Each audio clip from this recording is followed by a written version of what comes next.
The room echoed with the tension of unspoken words as Susie and I faced off over the fate of our living room. The once familiar space now felt like a battlefield, each piece of furniture a potential landmine. We had grown distant, our differences magnified by a simple disagreement about redecorating. "I can't believe you won't let me have a say in our own home," Susie seethed, her eyes flashing with frustration. The air crackled with unspoken resentment as I stood my ground. "It's not about not letting you have a say. It's about practicality. The furniture is only 2 years old, and we can't afford to replace it," I argued, attempting to keep my voice steady. The argument spiraled into a clash of values, a clash that went beyond mere interior design preferences. Susie accused me of being stuck in the past, resistant to change. I accused her of being impulsive, wanting to discard the stability we had built for the sake of fleeting trends. As the evening wore on, the emotional storm settled, leaving behind a desolate landscape. Trust, respect, admiration, everything seemed to have vanished. The love that once bound us together was replaced by a cold and bitter realization that our marriage was now just a story. Late into the night, I found myself staring at the living room, the symbolic battleground of our disagreement. The furniture, once a testament to our shared life, now seemed like relics of a failed union. The walls, witnesses to countless conversations and shared laughter, felt like silent spectators to our unraveling. In the eerie stillness, I couldn't escape the feeling that our once solid and reliable marriage had crumbled beneath the weight of unresolved issues. The devastation was palpable, pushing me to the edge of surrender. The thought of ending the marriage loomed large, a daunting decision that felt like both liberation and defeat. As I retreated to the quiet of the bedroom, the echo of our argument lingered in the air. The bed, once a place of intimacy, now felt like a battleground extension. The emotional distance between us stretched like an unbridgeable chasm. Little did I know that this night, marked by a clash over living room furniture, would set in motion a chain of events that would shatter the foundation of my life. In the aftermath of the living room dispute, a persistent unease settled over my days. Susie's behavior seemed to shift subtly, leaving me with an unsettling sense that something was amiss. The specter of doubt cast its shadow, and I found myself questioning the foundations of our marriage. One evening, as the sun dipped below the horizon, I noticed Susie engrossed in a hushed phone conversation in the kitchen. Her laughter, once a source of comfort, now sounded distant and unfamiliar. Intrigued and uneasy, I approached her, feigning casual interest. "Who were you talking to?" I asked, attempting to mask the underlying tension in my voice. "Just a friend, nothing important," Susie replied with a forced smile, her eyes avoiding mine. The air crackled with unspoken secrets as doubt gnawed at the edges of my consciousness. As days turned into nights, the sense of suspicion grew. Small, seemingly insignificant details became magnified, creating a web of doubts that entangled my thoughts. Late-night phone calls, cryptic messages, and furtive glances fueled the seeds of doubt that had taken root. One evening, unable to contain my unease any longer, I broached the subject with Susie. "You've been acting strange lately. Is there something you're not telling me?" She looked away, a fleeting expression of guilt crossing her features. "It's just stress, work and everything. Don't read too much into it." She deflected, her words failing to dispel the lingering doubts. The air between us hung heavy with unspoken truths, and I felt the chasm widening.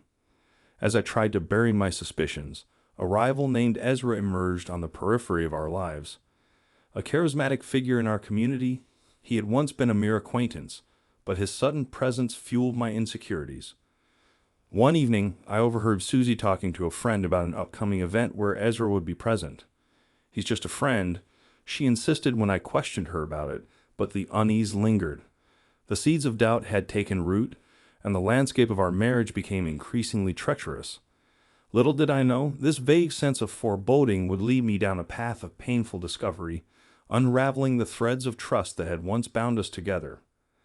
The seeds of doubt planted in the previous chapter continued to germinate, casting long shadows over my once secure marriage. Susie's connection with Ezra became more apparent, and I couldn't shake the feeling that our relationship was slipping through my fingers like sand. One evening, as the sun dipped below the horizon, Susie received a call from Ezra. I couldn't help but notice the secretive glances she shot my way as their conversation unfolded. The words were muffled, but the tone was enough to send a chill down my spine.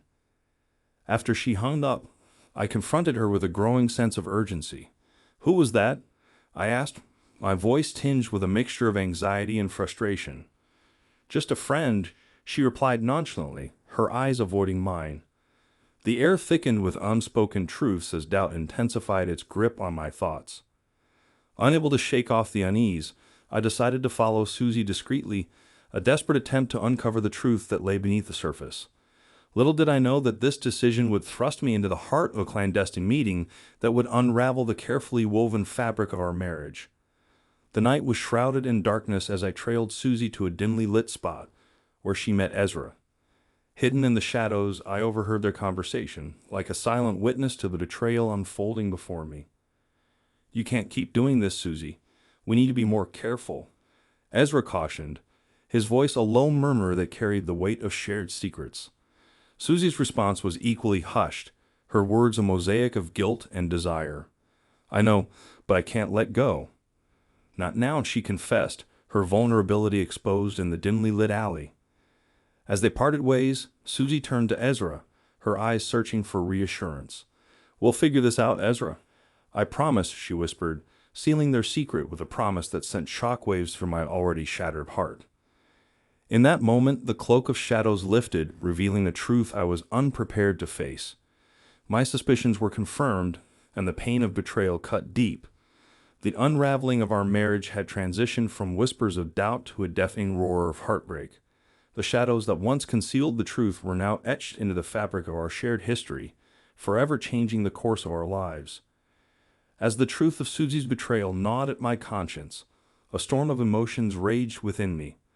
The initial shock gave way to a seething anger that fueled a relentless need for revenge.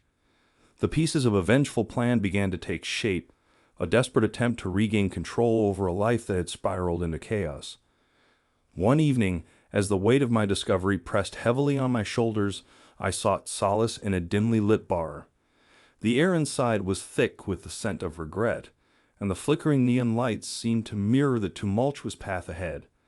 It was in this melancholic atmosphere that I encountered a friend, Jack, who sensed the turmoil within me. "You look like you've been through hell. Everything all right?" Jack asked, his brow furrowing with concern.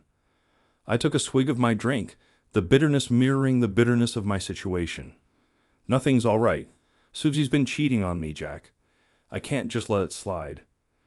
Jack leaned in, his voice a low whisper in the dimly lit corner of the bar. "Revenge won't fix things, mate. It might make you feel better temporarily, but it won't mend a broken heart." But my mind was set. The rage within me demanded action. As I began to formulate a plan, I reached out to an old acquaintance, a private investigator named Mike. Over the phone, I conveyed my suspicions and the need for concrete evidence. "We need to catch them in the act, Mr. Thompson." "Are you sure about this?" Mike's gravelly voice held a hint of concern. I hesitated, the weight of my decision heavy on my shoulders. "I need to know the truth, Mike. I can't go on living in this web of lies." The plan took shape like a twisted chess game. Mike provided me with a discreet listening device, ensuring I could eavesdrop on Susie and Ezra's conversations without their knowledge. As the days passed, my anxiety and anticipation intensified, knowing that the unfolding events would dictate the course of my revenge. The night of reckoning arrived, and I found myself parked outside a nondescript hotel, shadows playing tricks on my heightened senses. Clad in a baseball cap and a plain t-shirt from the trunk, I attempted a makeshift disguise. The plan was far from foolproof, but it was my only shot at uncovering the depth of their betrayal. In the shadows, I overheard Susie and Ezra, their conversation a sinister melody of secrets and deceit. As the pieces of my revenge fell into place, the darkness around me seemed to reflect the abyss that had become my marriage. The plan had taken shape, and with it, a burning desire for retribution. Little did I know that the flames of revenge would not only scorch the remnants of my marriage, but also set in motion a series of events that would alter the trajectory of our lives in ways I couldn't fathom. The night was a tapestry of shadows as I lurked in the darkness, my heart pounding in rhythm with the unfolding revenge plan. The listening device clung to my ear like a lifeline, feeding me the venomous words that would confirm Susie's betrayal. Positioned behind an abandoned bus, I watched as Susie and Ezra entered a dimly lit hotel. Inside the darkened bus, I strained to hear their conversation, my breath caught in the vice grip of anticipation. Susie's voice, once soothing, now felt like a cruel reminder of shattered trust. "I can't believe we're doing this." Ezra's voice carried a mixture of excitement and guilt, the sinister melody of their affair echoing through the cramped space. Susie's response was a hushed admission of desire, a confession that sliced through the air like a knife. "We deserve this, Ezra. We deserve to be happy," she whispered, the words a haunting echo in the cold night. With every uttered syllable, the flames of my anger intensified. The plan had morphed into a heart-wrenching reality, and I felt the weight of betrayal pressing down on me like a leaden cloak. As Susie and Ezra made their way to a hotel room, the darkness became my ally. With a determined resolve, I trailed them to the lobby, uncertainty gnawing at the edges of my consciousness. The receptionist, an unwitting accomplice in my pursuit of truth, directed me to the room where the sordid rendezvous would reach its climax. In the cold, sterile hallway, I hesitated, my hand poised to knock on the door. The gravity of the situation bore down on me, and for a fleeting moment I questioned the sanity of my actions. But the fires of revenge burned hotter than reason, propelling me forward. With a swift knock, I disrupted the sanctuary of their illicit affair. The door swung open to a scene of betrayal. Susie, disheveled and exposed, Ezra standing by her side, his face a tableau of shock and anger. "What the hell are you doing here?" Ezra barked, his attempt at authority undermined by the vulnerability of the situation. A twisted smile played on my lips as I reveled in the chaos I had unleashed. "Just ensuring you both get what you deserve," I retorted, the satisfaction of vengeance coloring my words. The room crackled with tension as Susie pleaded, "Please just leave.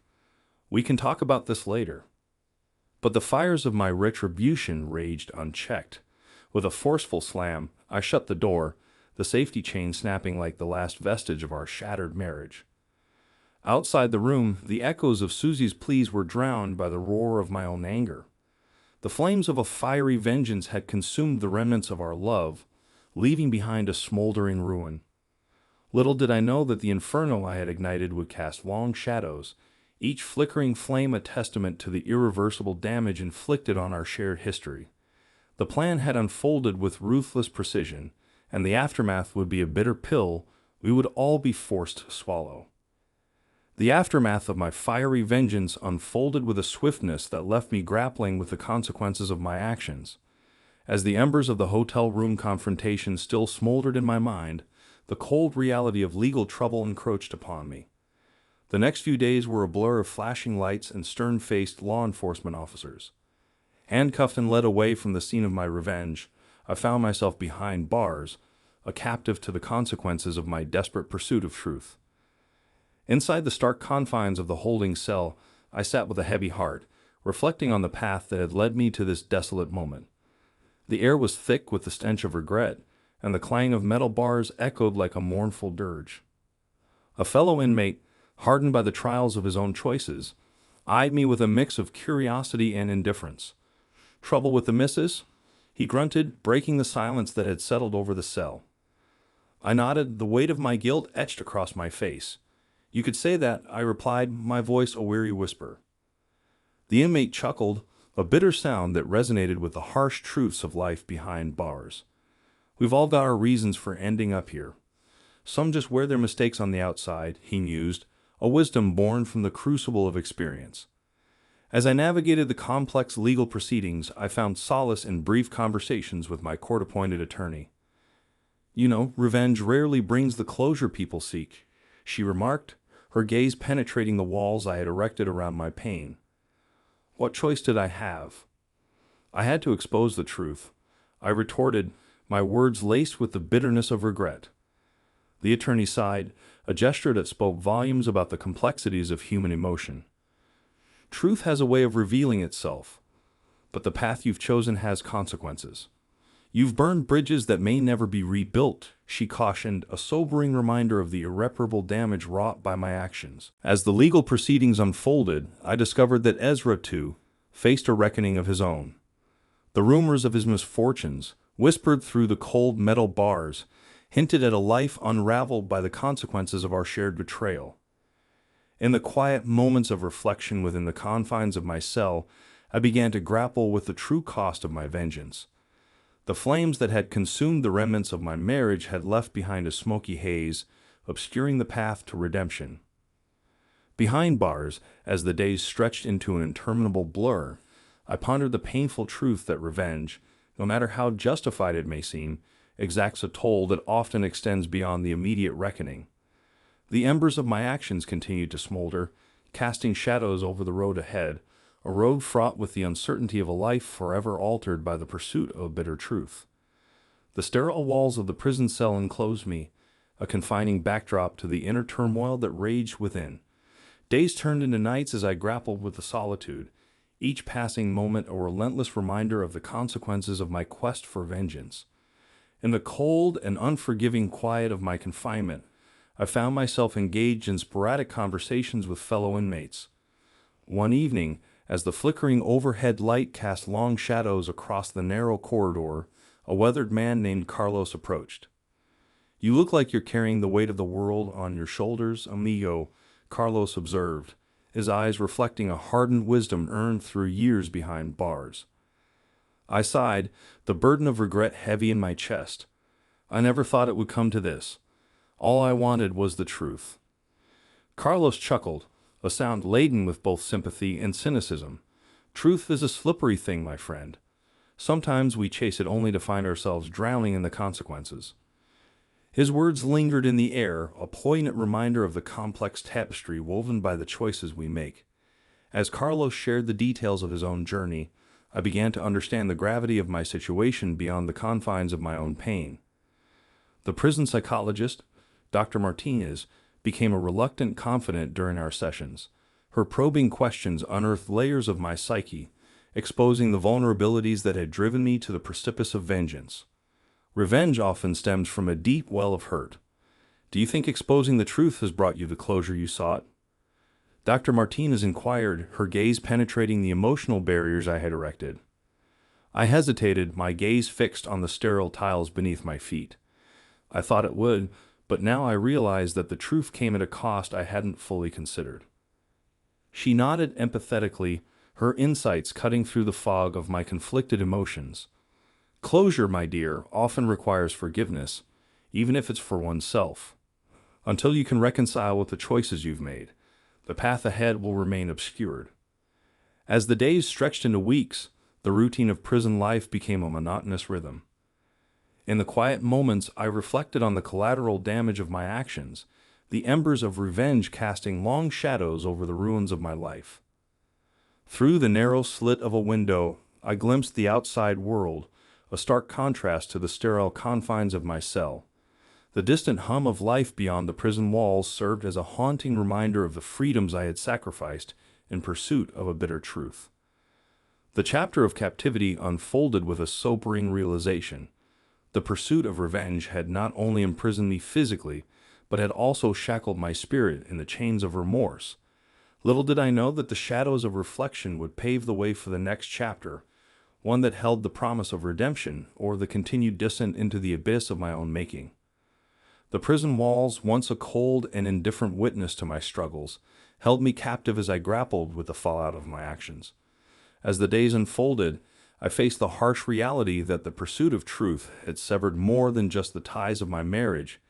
It had severed the bonds of family and left me adrift in a sea of consequences. In the stark visitation room, where muted conversations echoed against the sterile walls, I faced the most challenging confrontation yet, a meeting with Susie. The air buzzed with tension as she took a seat across from me, our connection reduced to the barriers of a cold table. "You've ruined everything, Jason," Susie spat out, her eyes a tempest of anger and hurt. "You couldn't just let us be happy." I met her gaze, a mix of defiance and regret etched on my face. Happy? Is that what you call it? What we had wasn't happiness. It was built on lies and deceit. Susie's eyes flashed with resentment. You think you're blameless in all of this? You pushed me to this point with your constant suspicions and accusations. I leaned back, a bitter laugh escaping my lips. So, this is my fault. You betray our marriage, and somehow I'm to blame. The visitation room transformed into an arena of accusation and remorse, the echoes of our strained dialogue bouncing off the sterile walls. The ties that had once bound us in matrimony were now threads frayed and irreparable. Outside the prison confines, a phone call brought the next blow.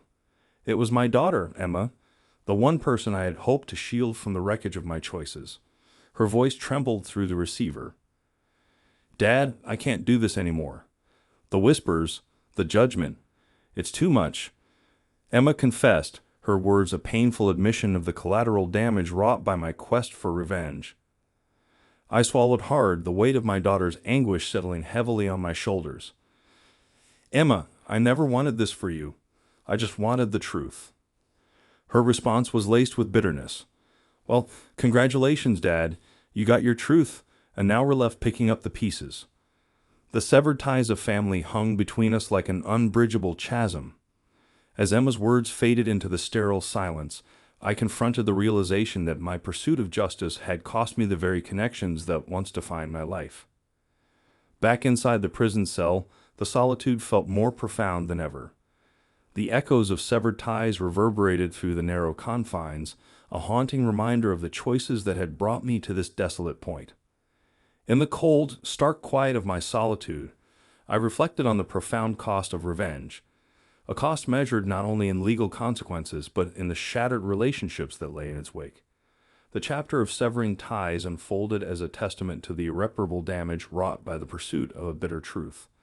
Little did I know that the echoes of this chapter would continue to resonate, shaping the contours of a future that remained uncertain and fraught with the consequences of my choices.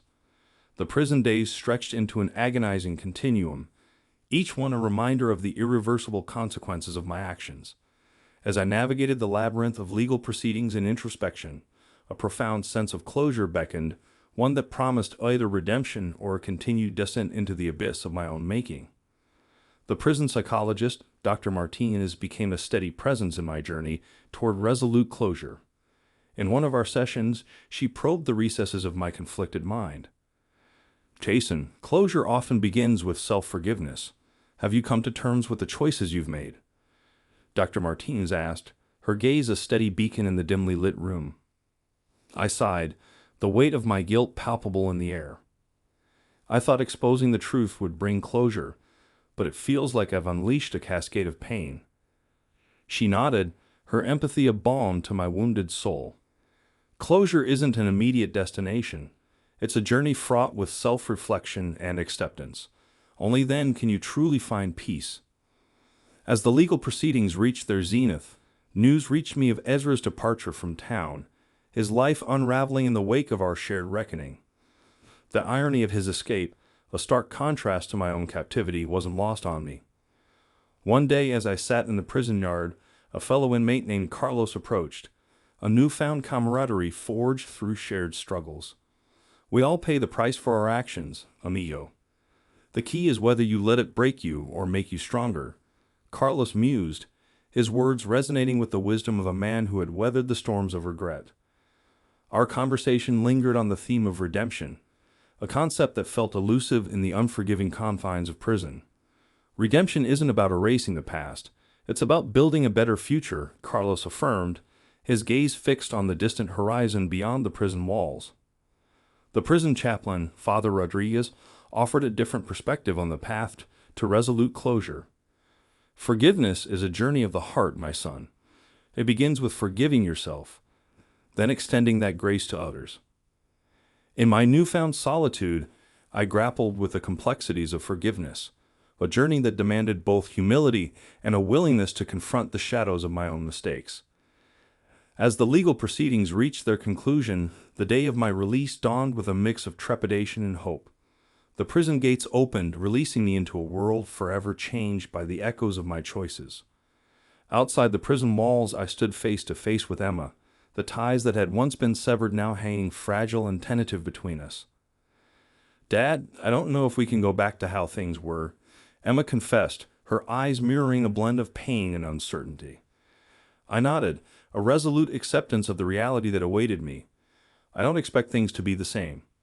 All I can do is strive to be better for both of us. The journey toward resolute closure continued, a path fraught with the echoes of a bitter truth and the shadows of a fractured past. Little did I know that the final chapter of this tumultuous saga would be written beyond the prison gates, where redemption and closure awaited like distant beacons, beckoning me to forge a future free from the shackles of revenge and remorse.